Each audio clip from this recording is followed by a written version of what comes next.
ভালো করে কান খুলে শুনে নিন। যারা বাড়িতে ঠাকুরের পুজো করেন, সে লক্ষ্মী ঠাকুর হোক, কালী ঠাকুর হোক, যে যার পুজো করেন, তো বাড়িতে তিনটে পাপ কাজ কোনো সময় করবেন না। কি কি তিনটে পাপ কাজ? কোন সময় কুড়ি ফুল তুলে ঠাকুরকে দেবেন না।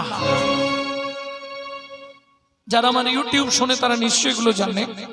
কোন সময় ৩-৪ দিনের বাসি পচা ফুল ভগবানকে দেবেন না। ২, ৩ নম্বর, যেটা আপনারা সব সময় পাপটা করেন, এটা করবেন না। সকালবেলা হাঁটতে যাবার নাম করে লোকের কাছে ফুল চুরি করে ঠাকুরকে দেবেন না। কি হলো, হাসছে কেন? মানে যারা করে তারা হাসছে নাকি? হ্যাঁ, এ পাপ হয়। কোথায় বলা আছে? ব্রহ্মবৈবর্ত পুরাণে বলা আছে, শ্রীমদ্ ভাগবতের ৫ম